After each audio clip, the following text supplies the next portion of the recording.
ರಾಜ್ಯದ ಉಪಮುಖ್ಯಮಂತ್ರಿ ಡಿಕೆ ಶಿವಕುಮಾರ್ ಇಂದು ಬೆಳಗ್ಗೆ ಉಡುಪಿ ಜಿಲ್ಲೆಗೆ ಆಗಮಿಸಿದ್ದಾರೆ.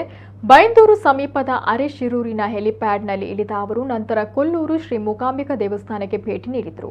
ಬೆಂಗಳೂರಿನಿಂದ ಹೆಲಿಕಾಪ್ಟರ್ ಮೂಲಕ ಉಡುಪಿ ಜಿಲ್ಲೆಗೆ ಆಗಮಿಸಿದ ಉಪಮುಖ್ಯಮಂತ್ರಿ ಡಿಕೆ ಶಿವಕುಮಾರ್ಗೆ ಬಂದರು ಮತ್ತು ಮೀನುಗಾರಿಕೆ ಸಚಿವ ಮಂಕಾಳು ವೈದ್ಯ, ಶಾಸಕ ಗೋಪಾಲ ಪೂಜಾರಿ ಹಾಗೂ ಜಿಲ್ಲಾಧಿಕಾರಿ ಕೆ ವಿದ್ಯಾಕುಮಾರಿ ಸ್ವಾಗತಿಸಿದರು. ಇತ್ತೀಚೆಗೆ ಭಾರೀ ಮಹತ್ವ ಪಡೆದುಕೊಂಡಿರುವ ರಾಜ್ಯದ 3 ವಿಧಾನಸಭಾ ಕ್ಷೇತ್ರಗಳ ಉಪಚುನಾವಣೆಗಳ ಗೆಲುವು ರಾಜ್ಯ ಸರ್ಕಾರಕ್ಕೆ ಮುಖ್ಯವಾಗಿರುವ ಹಿನ್ನೆಲೆಯಲ್ಲಿ ಉಪಮುಖ್ಯಮಂತ್ರಿ ಡಿಕೆ ಶಿವಕುಮಾರ್ ಕೊಲ್ಲೂರು ಮೂಕಾಂಬಿಕಾ ಭೇಟಿ ಮಹತ್ವ ಪಡೆದುಕೊಂಡಿದ್ದು, ಅವರು 3 ಕ್ಷೇತ್ರಗಳಲ್ಲಿ ಕಾಂಗ್ರೆಸ್ ಪಕ್ಷದ ವಿಜಯಕ್ಕಾಗಿ ಪ್ರಾರ್ಥನೆ ಮಾಡಲಿದ್ದಾರೆ ಅಂತ ತಿಳಿದು ಬಂದಿದೆ. ಕುಟುಂಬ ಸಮೇತ ಕ್ಷೇತ್ರಕ್ಕೆ ಆಗಮಿಸಿದ ಡಿಕೆಶಿ ವಿಶೇಷ ಪೂಜೆಯನ್ನು ಸಲ್ಲಿಸಿದ್ದಾರೆ.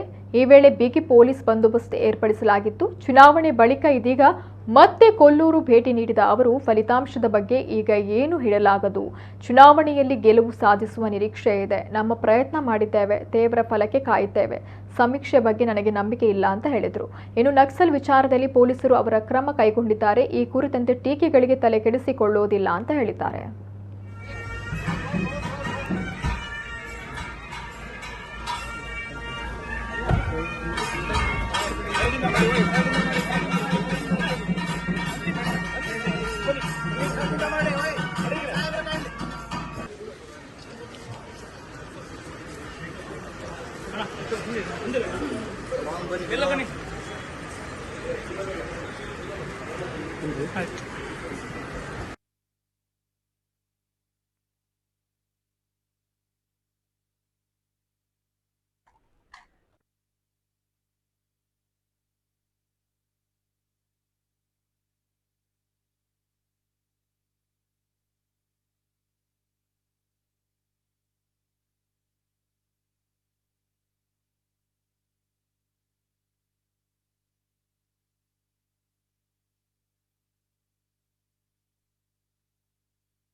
ಎಲೆಕ್ಷನ್ ಮುಂಚಿತವಾಗಿ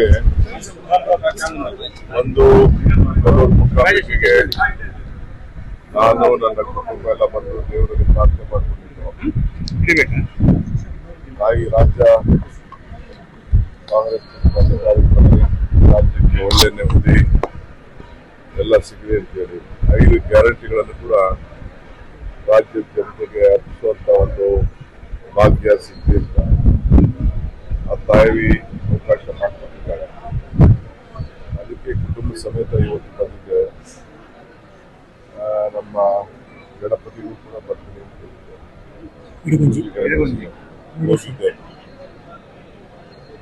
ಅದಾದ್ಮೇಲೆ ಇವತ್ತು ಮುರುಡೇಶ್ವರದಲ್ಲಿ ನಮ್ಮ ಮೀನುಗಾರರ ಒಂದು ಕಾರ್ಯಕ್ರಮ ಇದೆ, ಸಮಾವೇಶ ಇದೆ, ಅವ್ರದ್ದೊಂದು ಎಕ್ಸಿಬಿಷನ್.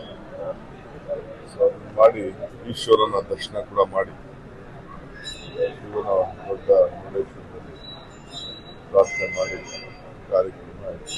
ನಾನೇ ಅದು ಯೋಚನೆ ಇಲ್ಲ, ನಮ್ಮ ಪ್ರಯತ್ನ ನಾವು ಮಾಡಿದ್ದೇವೆ. ಕರ್ಮಣ್ಯೇ ವಾದಿತಾರಸ್ಸು ವಾಪನೇಸಿ ಕದಾಚನ ಮಾಡೋ ಪ್ರಯತ್ನ ಮಾಡಿದ್ದೇವೆ. ಫಲಾಫಲ ಎಲ್ಲ ಕಡೆಗೂ ದೇವರು ನಮ್ಗೆ ಒಳ್ಳೇದು ಮಾಡ್ತೇವೆ ಅನ್ನೋ ಒಂದು ಆತ್ಮವಿಶ್ವಾಸ.